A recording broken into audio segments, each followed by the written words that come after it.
প্রিয় বন্ধুগণ, আমরা নিজেরাও বিষ খাই, আমাদের সন্তানদেরকেও বিষ খাওয়াই। কেন? কারণটা কি? আপনারা আমাকে প্রশ্ন করতে পারেন। আমি আপনাদেরকে বলতেছি।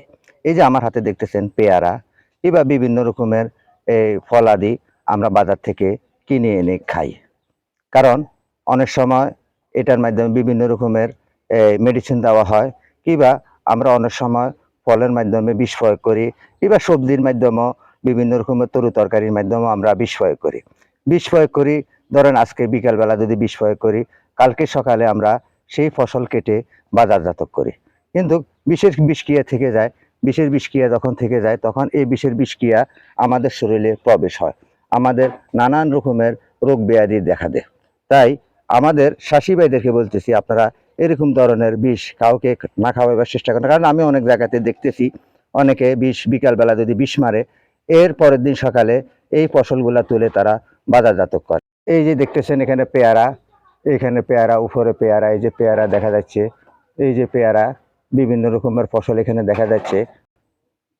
তাই নিয়ম হলো আমাদের এই ফসলগুলা 72 ঘন্টা পরে কাটা। এরপরে আপনি যখন বাজার থেকে ফলাদি নেবেন কিংবা সবজি নেবেন, এগুলা ভালো করে ধৌত করতে হবে। উপরের চামড়াগুলা ছাঁটাই করে ফেলে দিতে হবে।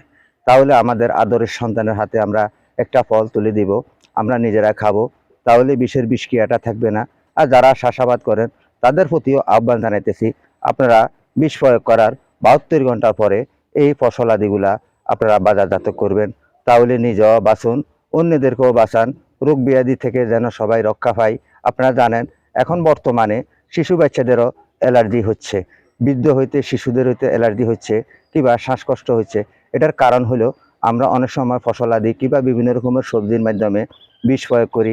এই বিষ প্রয়োগ করি আমরা 12 ঘন্টার আগে কিন্তু এগুলা কেটে আমরা বাজারজাত করি। নিয়ম হলো আমাদের 72 ঘন্টা কিংবা আরও বেশি সময় লিঙ্গার করে আমরা এই ফসলগুলো কেটে বাজারজাত করলে আমিও বাঁচতে পারি, আপনিও বাঁচতে পারেন, আমাদের শিশু বাচ্চারাও বাঁচতে পারে। তাই আমরা সবাই আসুন না, আমরা স্বাস্থ্যসম্মত ফসলাদি উৎপাদন করে বাজারজাত করি, নিজেও বাঁচি, অন্যদেরকেও বাঁচাই। সকলকে সেই প্রত্যাশা জানিয়ে ইউটিউব চ্যানেল ও ফেসবুক পেজে বিদায় নিচ্ছি। আসসালামু আলাইকুম।